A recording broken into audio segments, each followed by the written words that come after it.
Era digital yang semakin berkembang dan anak-anak muda termasuk mendapat cara akses.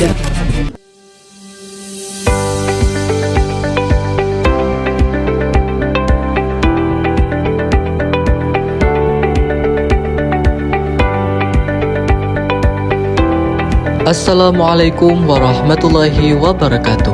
Halo semuanya, perkenalkan nama saya Rizko Har, seorang pelajar dari SMA Swasta Darussaadah Gelombang 3.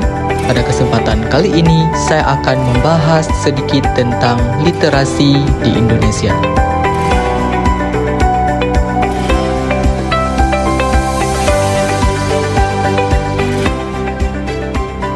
Pernah gak sekalian mendengar kalimat ini? Indonesia itu darurat literasi. Minat bacanya cuma 0, sekian %. Kalimat yang sering terdengar, yang sering menjadi tamparan bagi kita semua. Tapi, coba kita lihat di sekeliling kita sekarang. Di tempat saya berdiri ini bukan hanya tempat penyimpanan kertas berdebu, tetapi ini adalah mesin waktu, jendela dunia, dan sebuah ruang yang menyimpan kunci masa depan. Bicara soal data, skor PISA kita memang sering bikin mengelus dada. Kita sering disebut sebagai bangsa yang malas membaca. Tapi, benarkah kenyataan sesederhana itu? Apakah anak muda kita benar-benar benci aksara? Jawabannya belum tentu. Coba perhatikan remaja zaman sekarang.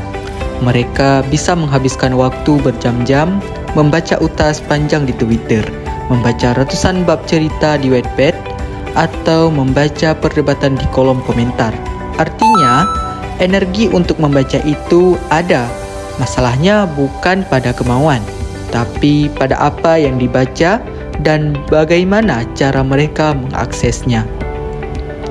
Dulu, perpustakaan sering diidentik dengan tempat yang kaku, sepi, menyeramkan, dan dijaga oleh pustakawan yang galak. Stereotip itu yang bikin anak-anak dan remaja enggan melangkah ke sini. Tapi, perpustakaan di Indonesia sudah mulai berbenah. Banyak perpustakaan daerah, komunitas, hingga perpustakaan nasional yang bertransformasi menjadi ruang ketiga yang sangat nyaman. Tempat yang ramah anak, estetik, bahkan cocok untuk mencari ketenangan di tengah hiruk-pikuk dunia digital. Fasilitas yang membaik ini adalah langkah awal yang luar biasa. Tapi banyak yang keren nggak akan ada artinya kalau isi di dalamnya tidak hidup. Lalu, gimana caranya kita bisa mengubah minat baca anak-anak dan remaja agar melesat naik?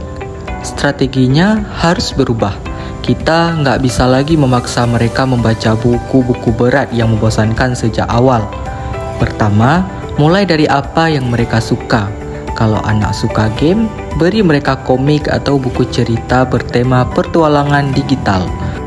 Kalau remaja suka drama, perkenalkan mereka pada novel fiksi remaja yang berkualitas. Biarkan mereka jatuh cinta dulu dengan aktivitas membalik halaman buku. Kedua, jadikan membaca sebagai bagian dari gaya hidup.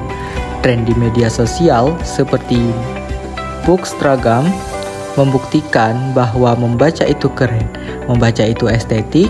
Ketika anak muda melihat figur publik atau teman sebaya mereka bangga membawa buku, keinginan untuk meniru itu akan muncul secara alami.